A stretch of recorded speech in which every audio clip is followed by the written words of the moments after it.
Olá, bem-vindos, bem-vindas, bem-vindes a mais um episódio. Esse é o 7º.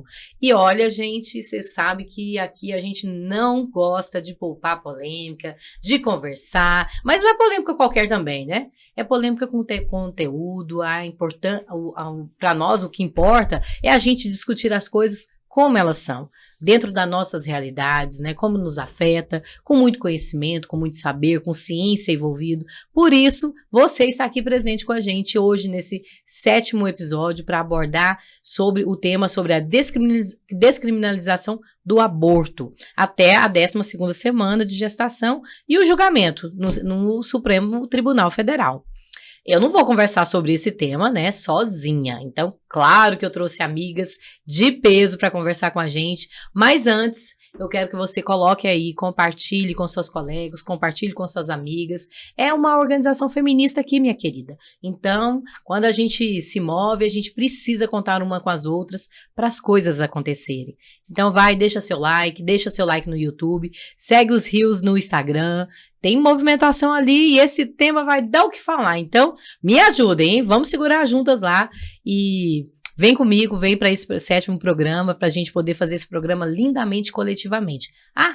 Não esqueça de deixar o seu comentário, o que você gostou, o que você não gostou, né? O que você acha sobre esse tema, qual é o tipo de informação que já chegou até você, né? E onde você recebeu. Conta pra gente um pouquinho dessa sua história e mostra pra gente também o que você quer ouvir nos próximos episódios. Quem vai fazer esse programa é você, sou eu e todas as que estão aqui participando. Então, vem junto e vamos começar o nosso programa, porque a nossa convidada de hoje tá longe, ela não pode demorar muito, não pode ficar, então vamos aproveitar ao máximo a nossa queridíssima, a Marcela Amaral. Marcela Amaral é doutora em Sociologia na UNB, ela atua nas áreas de Sociologia do Corpo, Gênero e Sexualidade, Estilo de Vida Contemporâneo e Sociologia da Educação. É a nossa primeira convidada virtual e já está convidada, viu, Marcela, para entrar com a gente presencialmente assim que voltar de Lisboa. Seja bem-vinda, Marcela, um prazer imenso conhecê-la.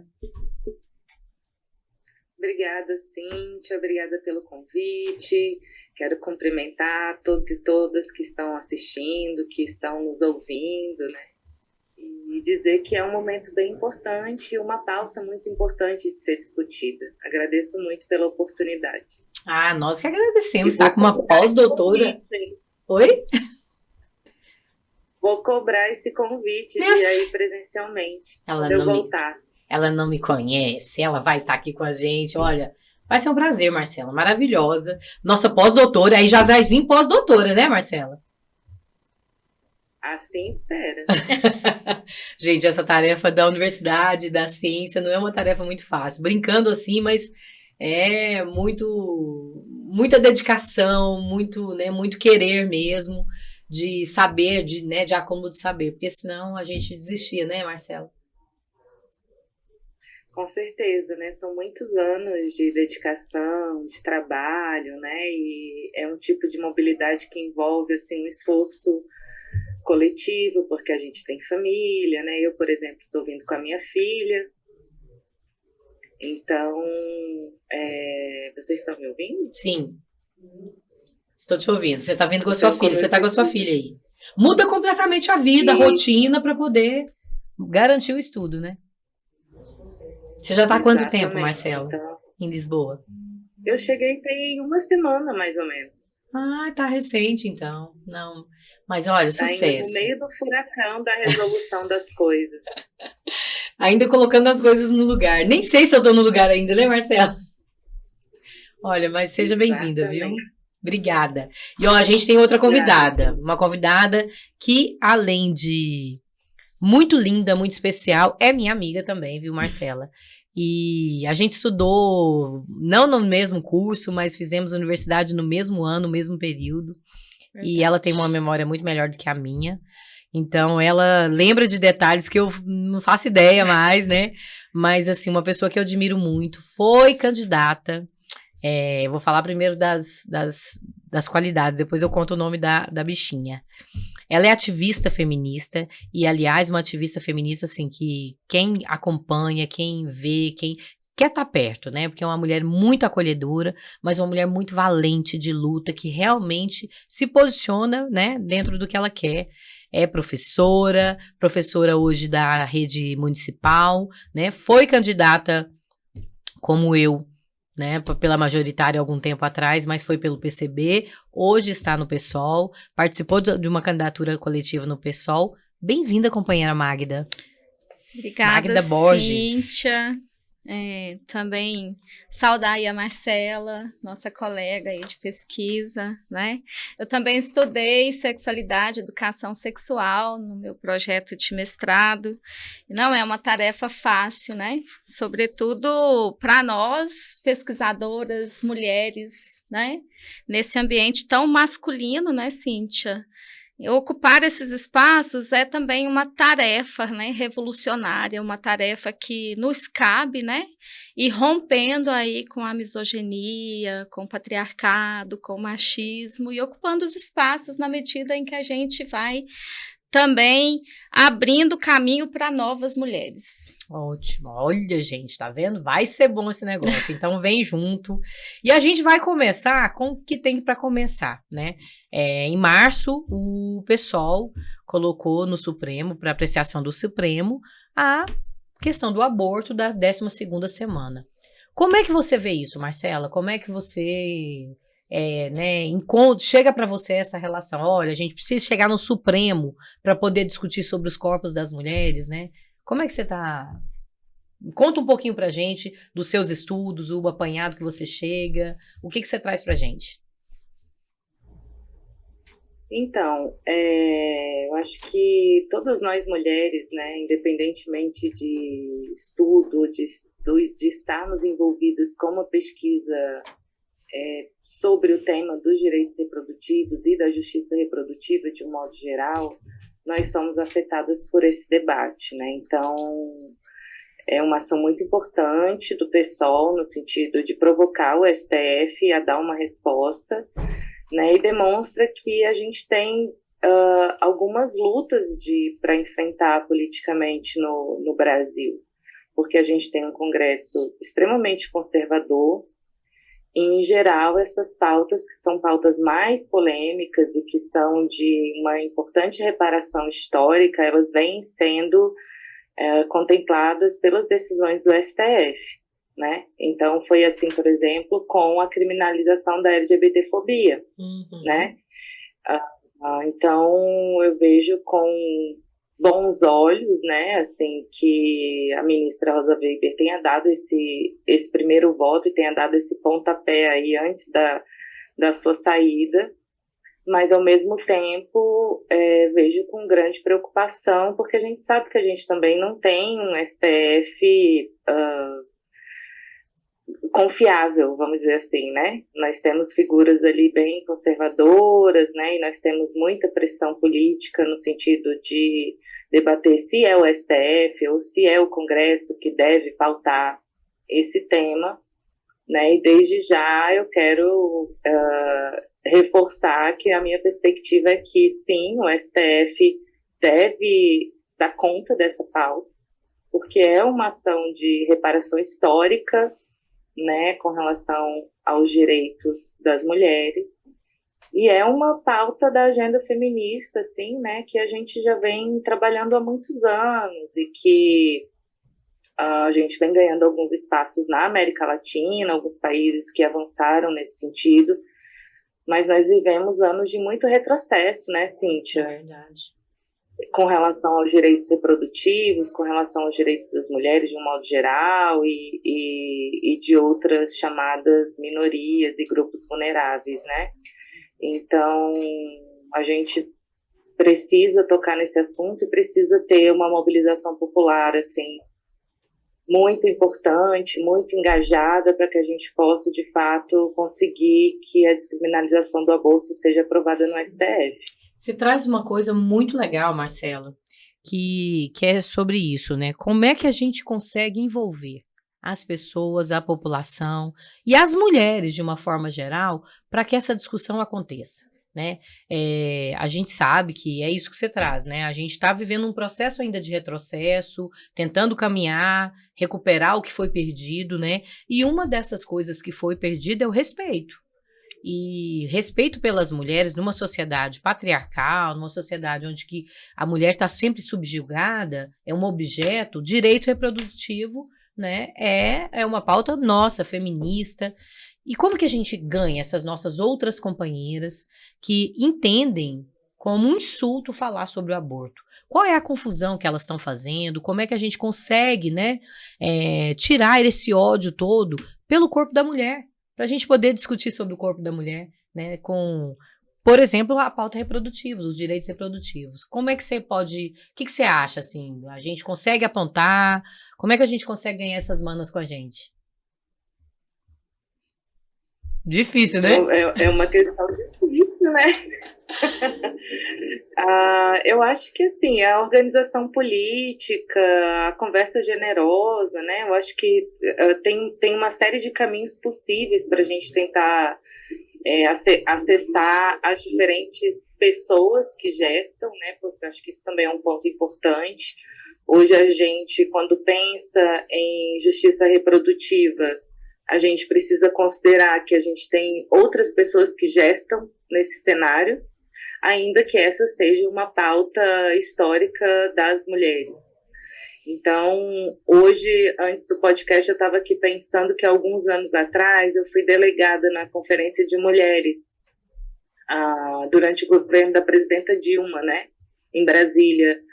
A gente teve uma conferência e eu me lembro muito de todo o debate que houve em torno da pauta da descriminalização do aborto naquela ocasião, né? Então, a gente tinha grupos de mulheres extremamente contrárias, por exemplo, né, e se manifestando contrariamente, representando legitimamente também os seus lugares políticos e, enfim, né, de organização e mobilização. E tínhamos mulheres, inclusive mulheres religiosas, como, por exemplo, as católicas pelo direito de decidir e outras, favoráveis à descriminalização do aborto naquela ocasião. E aquilo, na ocasião dessa votação, a descriminalização foi aprovada na Conferência de Mulheres, né? Então, isso foi para os anais da conferência e para a Secretaria de Política de Mulheres, né? Ainda antes dessa devastação que houve nessas instâncias do governo aí no governo passado, né, em que todas essas organizações elas foram destituídas e, enfim, mas mesmo que tenha sido aprovado em conferência, a partir de uma decisão popular e legítima, democrática, né, a partir de uma votação e tal, a gente não conseguiu implementar isso naquela época. Uhum. Né? A gente não conseguiu, de fato, que a Secretaria de Política para as Mulheres tornasse isso, né, ou avançasse com essa pauta. Então, veja o tamanho da complexidade. Então, assim, a gente tinha um governo, supostamente, né, que poderia ter tido um encaminhamento diferente, mas a gente tem outros setores dialogando, a gente tem outros sujeitos, atores, instituições em todo o cenário político, que, como a gente sabe, ele é majoritariamente composto por homens. Então, quando a gente fala da legislação penal, né, que criminaliza as mulheres, eu acho que isso é um ponto muito legal da gente pensar agora, que em diferentes países a gente tem modos de abordar a pauta da descriminalização do aborto diferente. E agora, aqui no Brasil, mais recentemente, a gente vê a mobilização feminista falando sobre nem presa e nem morta, né? Uhum. E por que se fala disso? Porque a gente está falando de nem presa por conta da criminalização, tanto das pessoas que abortam, como daquelas que colaboram com as mulheres quando estão numa situação de necessidade e precisam abortar clandestinamente. E estamos falando das mulheres que morrem porque precisam acessar esses serviços clandestinos de uma maneira extremamente precária, né? E aí a gente está falando de uma legislação de 80 anos.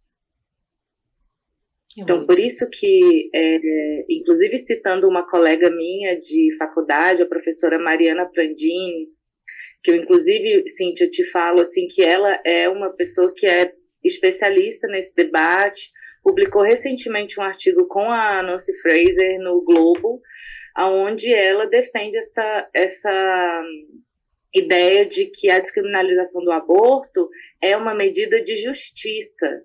Por isso ela precisa ser pautada pelo STF. Isso é um ponto muito importante, né? Uhum. Porque se coloca esse debate como se houvesse algo, vamos dizer assim, de ilegal, né? Ou de extraordinário no fato de o STF estar pautando esse debate.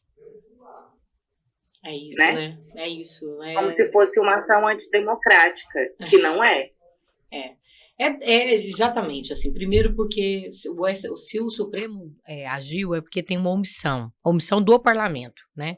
Então, primeiro. E segundo, que é isso que você acabou que eu acho que até a primeira pauta, né, fica em primeiro lugar, que é isso que você acabou de trazer pra gente, né, Marcela? É uma reparação. Até quando nós, mulheres, não teremos o direito de cuidar de nós, de entender nossos corpos, de entender os nossos corpos como pessoa, né, como vida, porque é muito grave isso, assim, eu estava conversando com uma companheira hoje, ela falando, Cíntia, você tem que falar sobre aborto, porque é um tema muito pesado, mas é necessário, eu falei, não, vamos conversar e vai ser hoje, né, e aí ela me dizendo que lá na maternidade Dona Iris, que é uma maternidade da periferia de Goiânia, né, lá no Jardim Curitiba, na região noroeste, uma moça chega com o sangramento, e aí ela, em vez de ser atendida, quando ela fala que teve um aborto espontâneo, e ela é uma mulher negra, a polícia chega. Porque os médicos falaram que isso aí é crime. Então ela devia ser presa, e ela não vai ser nem... Ela estava sangrando. É tão grave isso, é tão grave, né? Porque, primeiro, ela precisava de um atendimento. Gente, como é que você nega um atendimento para uma pessoa, né? Nega porque ela é uma mulher, e mulher não é pessoa. E mulher preta não é pessoa mais ainda, né? E aí, até que ela conseguiu fazer os médicos entender que ela estava tendo um aborto, o aborto dela era espontâneo, para poder ter atendido. Mas, assim, é muito grave, que independente disso, independente de ser um aborto espontâneo ou não, era uma mulher. Então, e assim, Magda, ouvi você também, né? Porque não é só sobre o aborto em si, é sobre a reprodução, é sobre a sexualidade. Por que que as mulheres, a descriminalização do aborto, ela não vem sozinha? Não é uma pauta que anda sozinha, né, Marcela? É uma pauta que vem pra gente falar sobre a educação sexual. É uma pauta que está dizendo, olha, se de cada 7 mulheres, 4 já fizeram aborto, então tem um problema aí que a gente precisa Você acha que essas 4 mulheres têm que ser presas? Elas merecem ser presas? E por que que elas fizeram o aborto? Por que que a gente não tem uma política que atenda, né? E que dialogue com essas companheiras para entender, ou para ver para fortalecê-las, as escolhas delas, para saber qual é o motivo. Essa complexidade que a gente estava falando um pouco, né, Magda? Isso. Se apresente aí também, mulher, na luta. Então, eu gostei muito da fala da Marcela. Maravilhosa, né? Eu acho que é isso, né? Eu acho que a primeira coisa que a gente precisa evocar é o direito à vida, né? Eu acho que é o que a gente fala aqui, né? É o direito à vida. E ele não pode ser negado a ninguém, né? Sobretudo a pessoa que já está presente nesse mundo, né? Se tem uma mulher que está numa situação, num processo de urgência ou emergência, ela precisa ser atendida imediatamente e depois, né, corre as situações que se fizerem necessárias. Claro. Mas a DPF 442, eu acho que traz para a gente uma discussão que é muito polêmica ainda na nossa sociedade, porque a gente aprofunda pouco ainda o debate também, né? Então, eu acho que uma das coisas que a gente precisa é debater. E a escuta das mulheres, ela é fundamental. Sobretudo no sentido de que não é só, a gente não vai falar apenas do direito, né, sobre os nossos corpos. A gente vai falar da nossa autonomia, né, do nosso direito de existir enquanto pessoa que é autônoma diante da vida. E essa autonomia, ela não pode ser tutelada. Eu acho que uma das coisas que a gente precisa trazer para essa discussão é a tutela que sempre foi negada à mulher na história de formação social, né? Nossa, sobretudo no Brasil, muito machista, né? Um patriarcado muito, muito forte, de muitas casas de senhoras, né? E que a gente vem num conservadorismo desde a República, né? E assim, a gente precisa trazer muitas questões dentro dessa discussão, né? O direito das mulheres pretas, o direito das mulheres jovens, o direito das crianças, né? Porque quando a gente pega os dados, Cíntia, a gente pega dados e a maioria das mulheres que recorrem a aborto hoje no Brasil, elas são mulheres ou jovens ou crianças que sofreram algum tipo de violência. Então, isso é muito sério. Então, a gente é violentada em vários momentos da nossa vida e a gente não pode ter o direito de acesso a reparações e de recursos que nos garantam uma vida saudável, uma vida em abundância, uma vida que tenha possibilidade de aberturas de felicidade, né? Eu acho que um pouco nisso. É maravilhosa essa sua fala, Magda.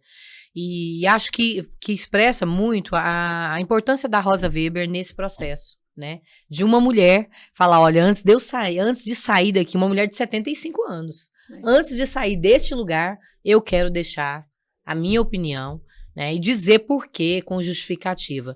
Eu acho que foi muito valioso a presença da Rosa Weber nessa discussão. Mesmo que tenha um acordo aí depois de ter tirado, né, porque ela ia sair, então ia ficar... Mas achei muito válido, porque parte desse princípio que nós mulheres temos que estar presente nessa discussão, né, Marcela? Porque a gente, quando fala sobre aborto, a gente também tem que falar sobre violência e sobre várias formas de violência. E o direito reprodutivo é isso, né, gente? Não pode ser tutelado, muito bem, tutelado por alguém, ou pelo Estado, ou por uma organização. Quando é que as mulheres vão poder discutir sobre o erotismo, sobre a sua vida, sobre os seus corpos, sobre a sua vida? Isso eu acho... Mas quero ouvir de você, Marcela. Você falou um pouquinho da Rosa Weber, né? Para você, foi importante? Você acha que isso faz, né? É bom a gente ter mulheres no Supremo para poder, ou no Parlamento, para a gente poder garantir que essas pautas politicamente minoritárias estejam presentes. Politicamente minoritárias, porque a mulher não é a minoria do povo brasileiro, né? Mas politicamente a gente é. Então, como é que a gente, né? Como é que você vê isso? Você traz essa discussão no seu estudo? Né? É fundamental, né, Cíntia, que a gente tenha mulheres nos representando nos diferentes espaços, tanto nos espaços de representação política como nos outros todos em que nós não estamos presentes. E eu acho que, inclusive, assim, é importante a gente reforçar aqui algo que está sendo discutido agora, né, nesse momento, com relação à indicação de uma ministra negra para o STF, né? Então, assim, do quanto essa pauta e essa agenda ela é urgente e importante. Como é que seria o nosso cenário político, jurídico, se nós tivéssemos, de fato, uma representação equânime nesses espaços, né? Imagina se nós tivéssemos, de fato, ministros e ministras indígenas, negras, LGBTs no STF, ou mesmo no Congresso Nacional. Porque nós temos algumas pessoas agora que, às custas de muita luta, de muita mobilização, nos representam no Congresso. Mas a gente sabe que ainda são uma minoria, né? E a gente acaba tendo pouca força política no sentido de reverter essas agendas. Então, se a gente pensar, por exemplo, que a legislação que criminaliza o aborto, ela tem 80 anos no Brasil, quem fez essa legislação? Quem criou esse regramento? Né? E como é que isso está implicado com toda a estrutura política, patriarcal, misógina, né? E até pedófila que é instaurada no Brasil? Porque, assim, algumas semanas atrás, nós tínhamos, por exemplo, um projeto de lei que queria desautorizar, né? Então, assim, combater uma decisão do STF a respeito do casamento civil entre pessoas do mesmo sexo, né? Então, derrubar esse direito, ao mesmo tempo que nós tínhamos um projeto de lei de um senhor ilustre deputado que queria, salvo engano, deixar de criminalizar homens que têm relações sexuais com meninas, menores de 14 anos, se eu não estou enganada. A gente teve então, um presidente, assim, veja como né, a Marcela falando publicamente que as meninas de 14, 16 anos estavam olhando para ele de um jeito... Que pintou um clima, Que pintou né? um clima, exatamente. Então, veja como a gente tem um Estado que ele é extremamente ambíguo, né, e que coloca as mulheres numa situação, como a Magda colocou aí, como se nós fôssemos, de fato, incapazes de gerir a vida, de nos colocar nos espaços públicos e de exercermos essa nossa autonomia, né? Então, assim... E não à toa a Rosa Weber ela vai se pautar justamente na defesa do direito de autodeterminação e liberdade, né? Então, por isso é uma medida de reparação histórica, né? Porque, veja, mesmo o aborto legalizado no Brasil hoje, ele não é suficiente para garantir esses direitos. Exatamente. A gente sabe que boa parte das mulheres e das meninas jovens, né, que são, em geral, violentadas dentro das suas próprias casas, por homens próximos dessas meninas e dessas jovens, né, quando elas estão buscando o direito ao aborto legal nos hospitais, o próprio hospital, ou o próprio médico, ou o próprio serviço de atendimento já entra em contato com redes, né, que, enfim, a gente sabe, não vale nem a pena citar, assim, né, mas, enfim, a gente sabe como é que são essas articulações para impedir que essas crianças possam ter direito ao aborto legal. E que já é legal, então, mesmo o aborto legal, tal como ele está previsto, ele não garante a autonomia das pessoas que gestam e nem o direito a uma vida digna com relação à autonomia dos nossos corpos, né? Então, por isso que é mais do que simplesmente a descriminalização do aborto e etc. É mesmo direito a uma liberdade reprodutiva. Por isso que a gente fala em justiça reprodutiva.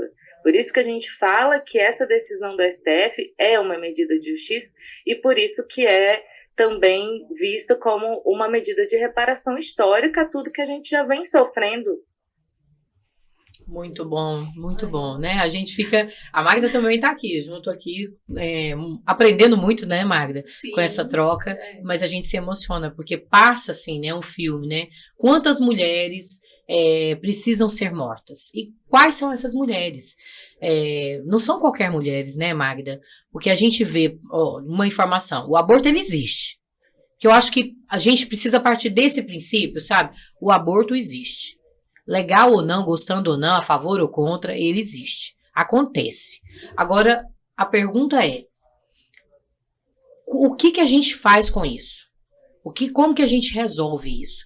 E não resolve de uma forma sim ou não, eu gosto ou não quero, eu sou a favor ou contra. A gente resolve se a gente encarar a complexidade que ele é. Né? A gente está falando, e a Marcela traz, por exemplo, de mulheres que vão para o espaço, né, da saúde, e que você trouxe também, Magda, né, procurar ajuda e não são atendidas. Elas são criminalizadas. Isso está errado. E quando a gente vê países, por exemplo, que hoje já conseguiram falar e avançar na pauta do aborto, a gente vê números muito menores da prática do aborto. Por quê? Porque às vezes o aborto ela não tem muito a ver com isso, né? Com a questão do direito também. Ela tem com a questão financeira, ela tem a ver com a questão de classe, com a questão racial, E aí eu quero que você traz um pouquinho dessa conversa pra gente, então, Magda. eu acho que é importante também a gente fazer essa abordagem, porque esse debate sobre o aborto, ele não é um debate só sobre saúde, só sobre a defesa da vida. A gente tem também um debate complexo, classista, né? Exatamente. Porque, como você disse, o aborto, ele existe, e o número é gigantesco. Tanto de abortos legais, como de abortos que não são notificados, né, em nenhuma instância, ou de pessoas que abortam fora do país, mulheres e pessoas, casais que optam por fazer esse procedimento e que sequer são notificados, né? Ou seja, a mulher que tem um poder aquisitivo mais alto, ela procura um sistema de saúde que acolhe essa mulher e que faz esse aborto. E muitas vezes ele não é notificado como aborto. Né? Na maioria das vezes, ele não é notificado como aborto. Ele é notificado como um procedimento ginecológico. Então, ele não entra na estatística do aborto. Quem é que entra na estatística do aborto? Quem entra na estatística são as mulheres periféricas. Aquelas que não têm acesso ou não têm a condição de procurar um médico pago que possa fazer dessa maneira, não notificando como aborto. E muitas vezes a gente é obrigada também a fazer provocar um aborto para ter condições de chegar numa unidade de saúde. E aí a gente vai ter uma série de violências, né? A gente vai ter uma violência social, uma violência obstétrica e a violência contra a própria vida da mulher. Por quê? Porque você provavelmente, né, os maiores, aí eu estou trazendo, né, a discussão sobretudo, das mulheres violentadas, né, não apenas de uma questão de escolha, né, Marcela, porque a gente também pode fazer escolha por não querer ter filho, em algum momento da vida a gente se pega de surpresa, porque de fato, todos os métodos contraceptivos ou anticonceptivos, eles não garantem 100% de eficácia, então a gente tem uma margem de abertura aí que pode trazer uma gravidez não desejada, né? Isso não quer dizer que a gente é a favor do aborto, mas a gente pode ser pego em determinadas condições ou situações em que a gente precisa, porque não planejou, porque não está no momento que acha que é importante para entregar-se para a maternagem, e enfim, né? Mas eu gostaria também de trazer a situação, Cíntia, da criança, né, de 11 anos, lá em 2022. Você segura essa um pouquinho, só porque a Marcela ela vai sair daqui um pouquinho. Então, eu queria que ela, né, agradecer demais a sua participação. Se você conseguir ainda falar um pouquinho sobre essa 12ª semana, o que significa isso, né? Como é que a gente trata isso? Por que a gente coloca essa pausa aí, 12ª semana, antes de você sair?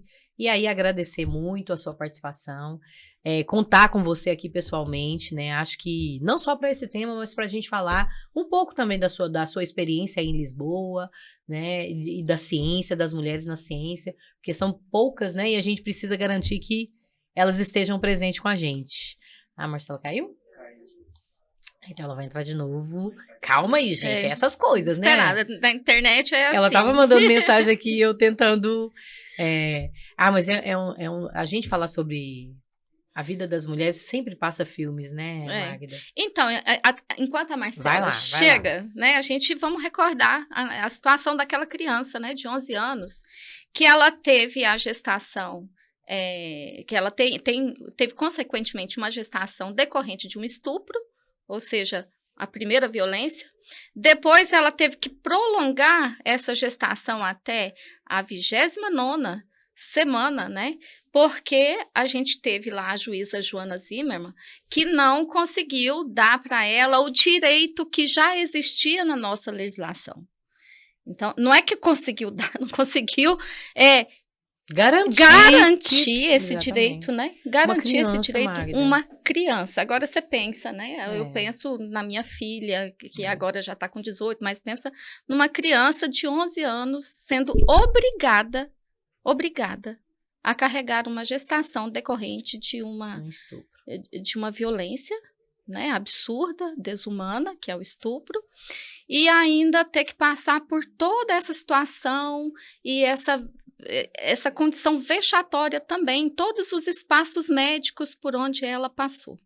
Então, é uma sequência de violências isso é verdade, é muito absurdas, doloroso. absurdas, É né? muito doloroso. E olha, geralmente, isso que você traz, Magda, a pauta das mulheres, né? Ela sempre tem, quando a gente procura, pauta da mulher ligada à justiça, ela é sempre dolorosa, né? É. Por exemplo, uma violência doméstica. Para a mulher chegar lá, não é uma tarefa fácil. E quando ela chega, a recepção que ela tem também, por vezes, não é uma tarefa fácil. Quando é esse tipo de relação, né, com criança, porque 11 anos é uma criança, né, uma criança. Para nós aqui do Ocidente, a gente entende que 11 anos é uma criança. E ela não, sabe, eu fico imaginando como que funciona isso na cabeça dela. Por que a gente não está preocupado em garantir um atendimento de qualidade, um acompanhamento psicológico para ela e para a família, né? As pessoas que estavam ligadas e acompanhando ela, né, e tentando tirar ela desse pesadelo. Mas em vez disso, não. Foi um caso que deu uma publicidade enorme, expôs essa menina e a família, Absurdamente. né? Absurdamente. Como é que ela vai conviver com isso? E era necessário, né? Marcela, aproveitar de você um pouquinho antes de você sair.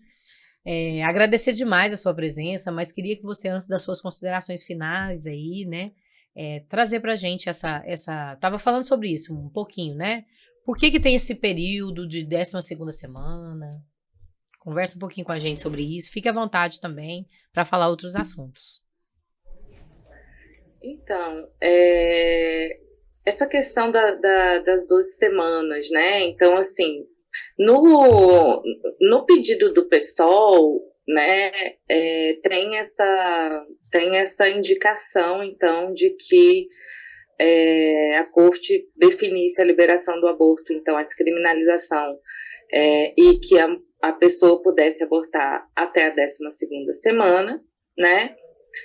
Mas há ainda a possibilidade de que, de repente, o STF defina, por exemplo, que um órgão, o Ministério da Saúde ou alguém determine qual será esse período, né? Essa questão do período, ela é extremamente delicada, e, na verdade, não existe uma definição exata de quando porque aí você entra numa discussão sobre quando começa a vida, quando é feto, quando é bebê, quando não é, enfim. Então, o que eu acho que é o mais importante da gente falar sobre as 12 semanas não é uma questão de se tem vida ou se não tem vida, porque o que nós estamos falando aqui é do direito à vida das mulheres, né? E das mulheres que vêm sofrendo violências e morrendo, como a Magda colocou aqui, né? Então, assim, o modo como o aborto é criminalizado, né? E o modo como a gente não acessa esse direito, isso é uma violência de gênero e é uma violência racista e classista, como disse a Magda, certo? Então, o ponto-chave dessa discussão das 12 semanas é justamente o fato de que até as 12 semanas se consegue fazer um aborto de uma maneira segura, com o uso de medicamento, com o menor tipo de intervenção possível. Por isso se coloca esse limite das 12 semanas. Perfeito. Né? Então, acho que isso é um ponto importante da gente abordar. E aí, assim, para finalizar, né, o que eu quero dizer é que é muito importante que nós tenhamos ministras no STF, é muito importante que nós tenhamos governadoras, prefeitas, vereadoras, deputadas, senadoras nos representando. É muito importante o papel das assistentes sociais, das professoras e todas as mulheres que, de uma certa maneira, educam e vão instruindo a sociedade de uma maneira geral, né? Porque o processo educativo ele vai muito além daquilo que a gente faz, por exemplo, em sala de aula.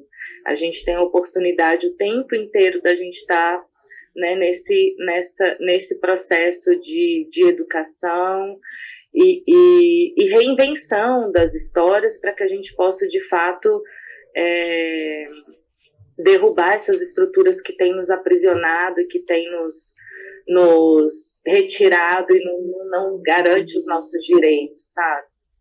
Então, eu gostaria, Cíntia, que você, assim, continue tratando disso nas suas redes sociais e nos seus espaços todos. Eu acho que a gente tem, né, no início da nossa conversa aqui, você falou assim, como é que a gente faz para a gente chegar, né, nas diferentes mulheres, como é que a gente faz para pautar isso? A gente precisa falar sobre esse assunto, né, nesse momento principalmente. Eu não acredito que a gente vai ter uma decisão imediata, né?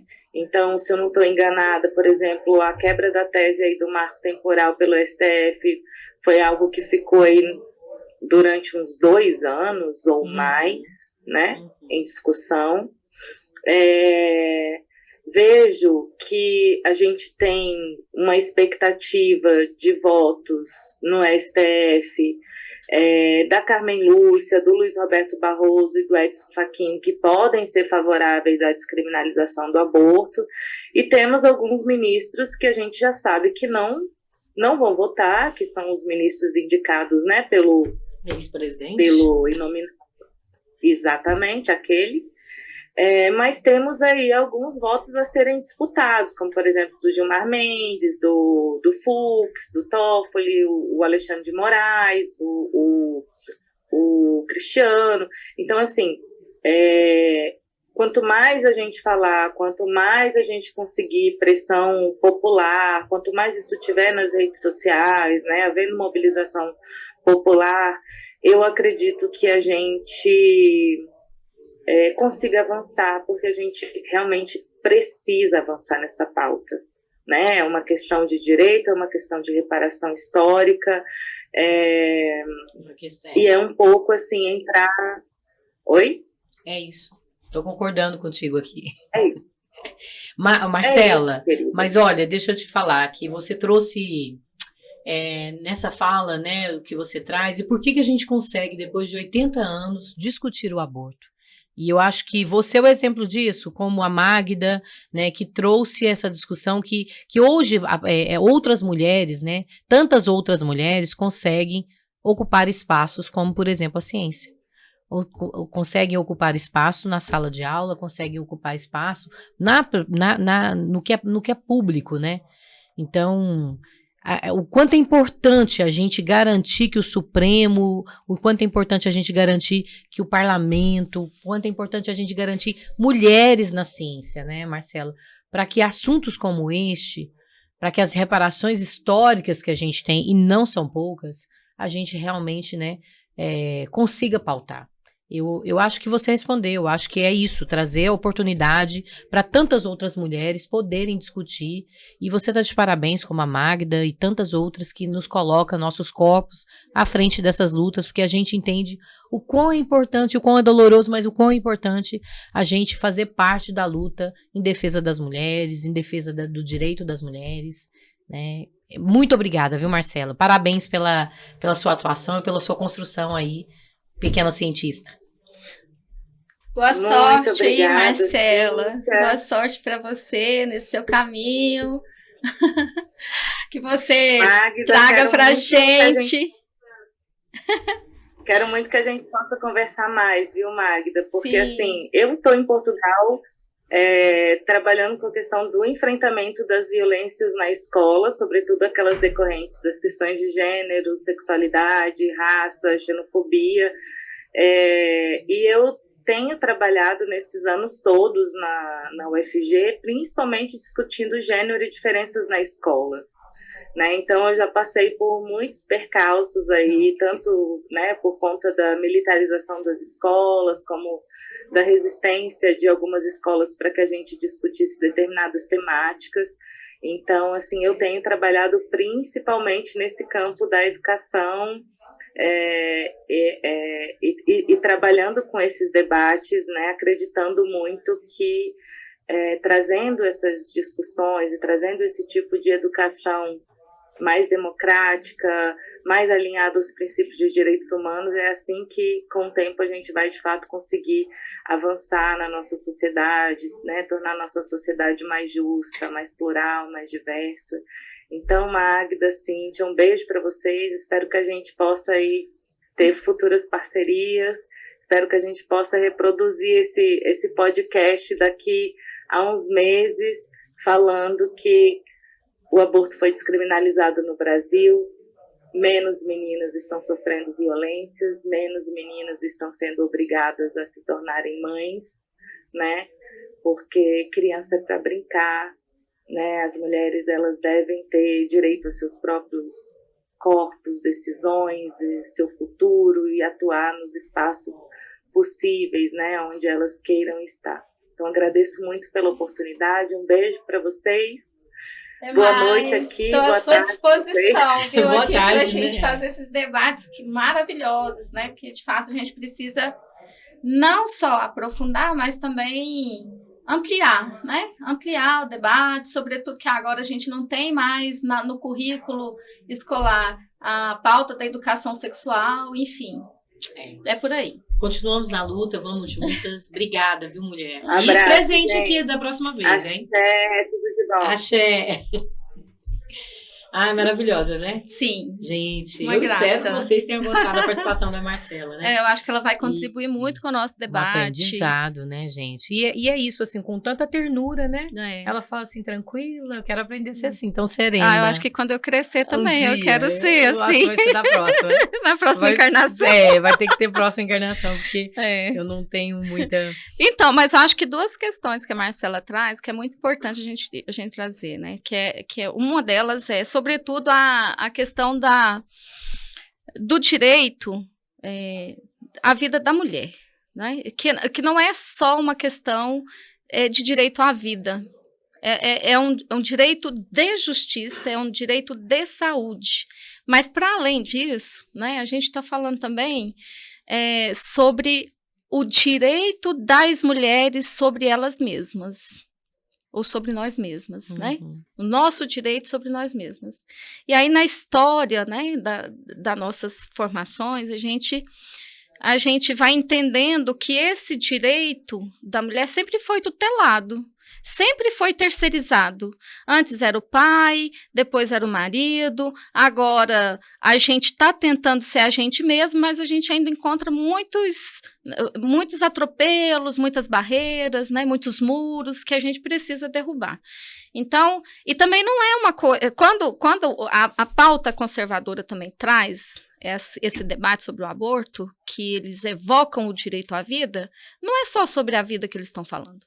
Eles estão, sobretudo, dizendo sobre o direito de poder sobre as mulheres, né?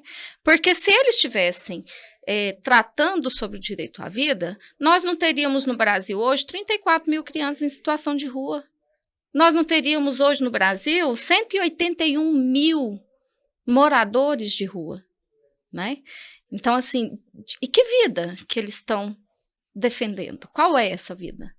Depois que nasce, então, essas pessoas se tornam invisíveis. E quando a gente evoca o direito da maternagem, que mães têm o direito de ficar com seus filhos até 2, 3 anos de idade? Que mãe tem o direito de acompanhar o seu filho na escola trabalhando 12, 14 horas diariamente? Qual é a família que tem o direito de acompanhar o desenvolvimento da sua criança e dos indivíduos envolvidos na família, se ela tem fome, se ela não tem trabalho, se ela não tem moradia? É um discurso muito vazio, muito hipócrita, né? Porque assim, não tem outra palavra para dizer, porque não é sobre a vida. É sobre o controle das mulheres, né? Se é direito à vida, então vamos preservar a vida da mulher?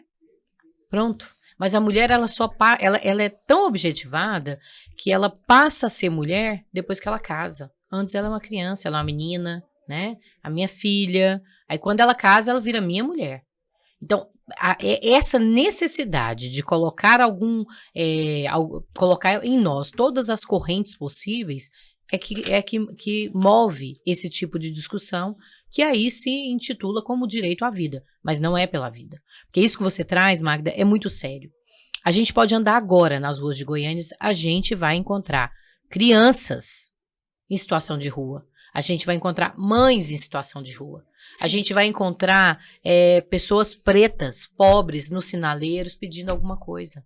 Por que que essas pessoas... Com criança no colo. Com criança na barriga. Essa vida não vale? Outra coisa, nós estamos falando num estado que as estatísticas, por exemplo, de violência da juventude preta, além de ser alta, ela não é transparente. Não tem os números, não tem transparência. Oficialmente, o que a gente tem são pessoas como a Marcela e como outras estudiosas que trazem para a gente uma perspectiva dentro dos dados possíveis de ser colhido, mas que são altíssimos. A violência contra a juventude preta. A juventude preta não é juventude, não é pessoa, preto não é gente, a vida deles não importa. E são as mesmas pessoas que aplaudem quando mata uma pessoa, né? Em situação de rua, ou quando mata uma pessoa mata um preto, pobre da juventude, na periferia, são as mesmas que estão lá falando, levantando plaquinha pela vida. Então não é pela vida, isso é uma mentira. Isso é uma mentira. Eu acho que é muito importante a gente finalizar esse programa falando sobre isso. Porque nós queremos a vida, né, Cíntia? Mas nós não queremos qualquer vida, né? Nós não queremos qualquer vida. A gente está discutindo a vida. Então, se a vida, né, eu acho que primeiro, a gente não pode discutir como é que mata, bandido bom é bandido morto. Onde é que cabe esse discurso na vida, né, mulher? Então, acho que, assim, muito bom você trazer isso mesmo e acho que, para finalizar a nossa participação, vou deixar com você aí as suas considerações finais. Porque, assim, eu acho que nós fazemos uma defesa da vida, mas quando eu falo qualquer vida, não é relegando a vida de um sujeito ou de outro, né? Mas é da vida em si mesma, que todos nós temos direito. Todas as pessoas têm o direito à vida. Agora, não é qualquer vida que nós, trabalhadores, mulheres pretas, periféricas, mães solteiras, mães sozinhas, mães que têm que fazer dupla, tripla jornada para dar conta de cuidar da maternagem, mães que não têm rede de apoio, né, para exercer a maternagem de forma tranquila. Então, nós queremos a vida. Mas nós queremos uma vida em abundância, uma vida que nos dê um aconchego, que nos dê a possibilidade de curtir esses momentos próprios da existência, né? O direito à infância, o direito à juventude, o direito a exercer a maternagem, de ser esposa, de não ser esposa, né? De escolha, de ter uma terceira idade saudável, de ter trabalho, de ter renda, de ter moradia, de ter comida no prato. Então, essa vida que nós queremos, é uma vida em abundância. Exatamente. Né? Muito bom, Magda. E a gente, falei para finalizar, mas tem um assuntinho que eu acho que vale a pena aí, que também está no Supremo, que é a paternidade, a licença paternidade. Olha para você ver, né? E é da organização, e é uma pauta feminista, a licença paternidade, porque o cuidado da criança, da casa, da vida que chegou, né, não pode ser só das mulheres. E outra, e quando você traz essa discussão para um recorte de classe, a licença paternidade para um recorte de classe, né, as trabalhadoras pobres da periferia, elas têm alguém para acompanhá-las nos primeiros dias? A licença paternidade de 5 dias é suficiente para poder garantir que aquela mãe consiga comer? Depois dos 5 dias, ela não precisa mais comer para amamentar? Quem é que vai levar a fraldinha do bebê cheia de cocô? Quem é que vai lavar para ela? É ela? Se ela fez uma cesárea, como é que ela vai levantar? Como é que ela se levanta? A paternidade e a maternidade não é em separado. Ela não pode ser separada. Ela precisa ser junta. Porque se a gente defende a família, a gente tem que defender o direito da mulher existir.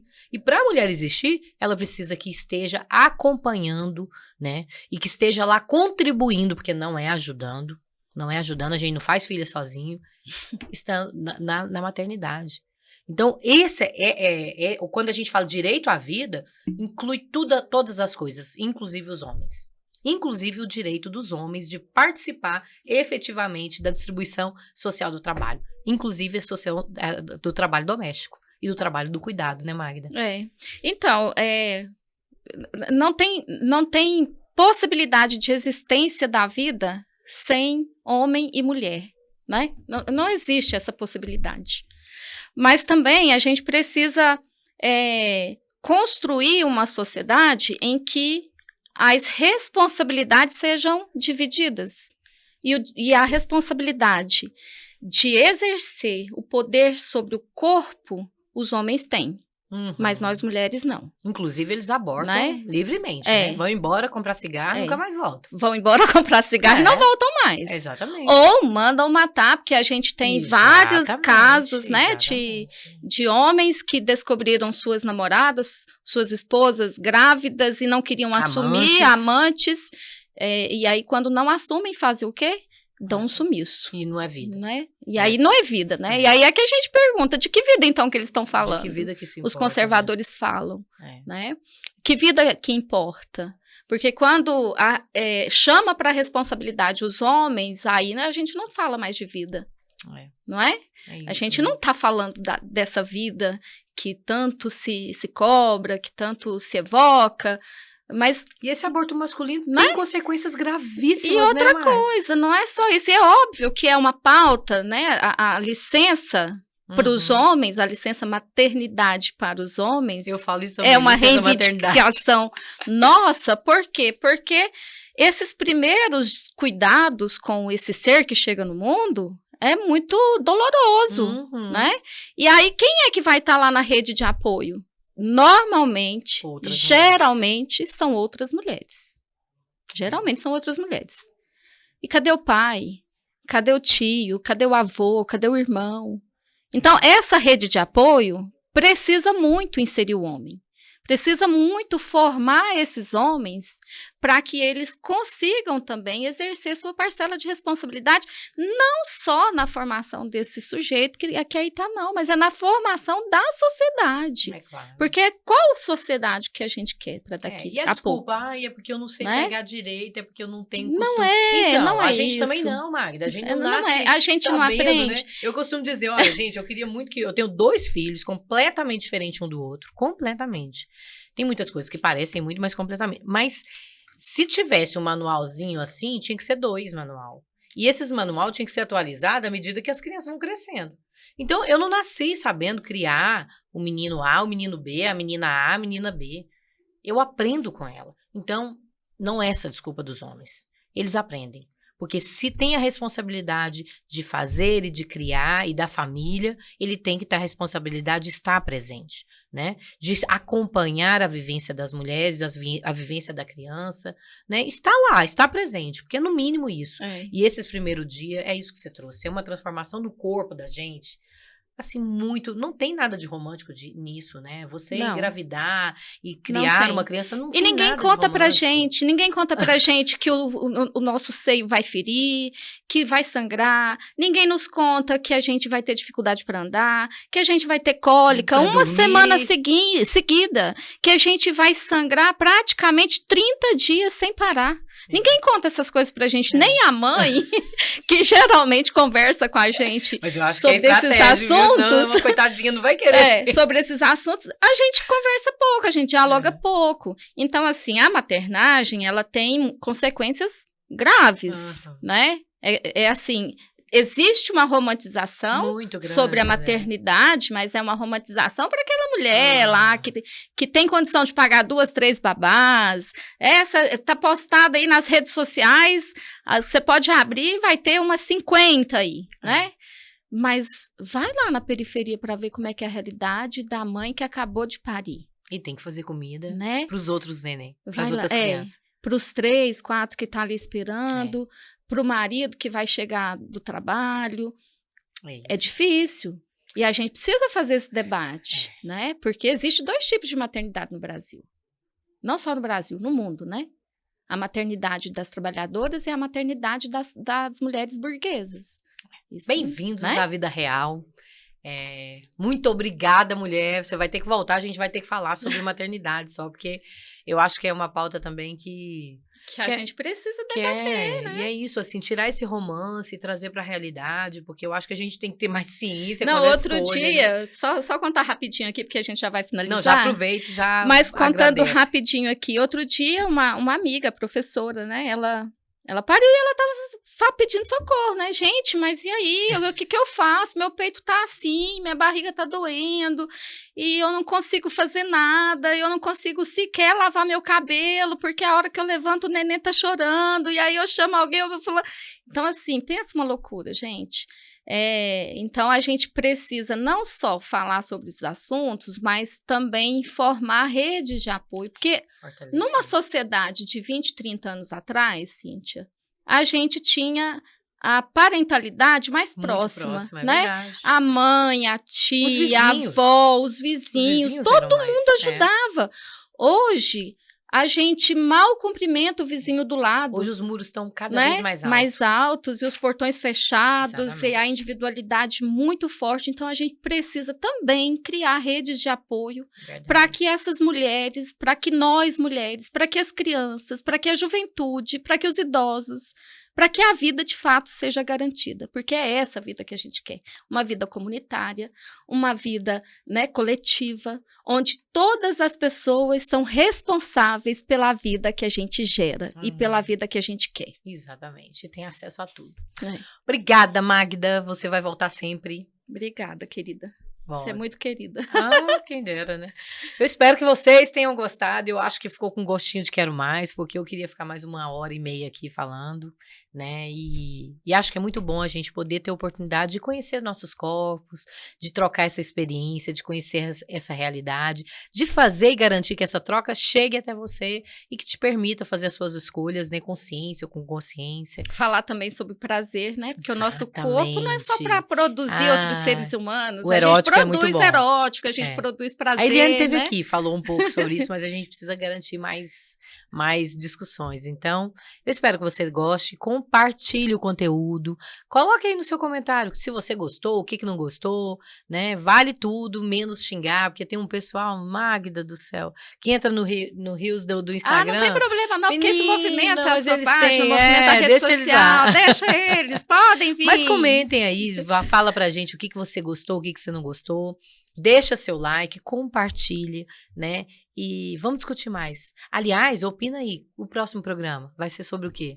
Fala aí, eu quero discutir isso com você. Até a próxima, um grande abraço, boa semana para nós.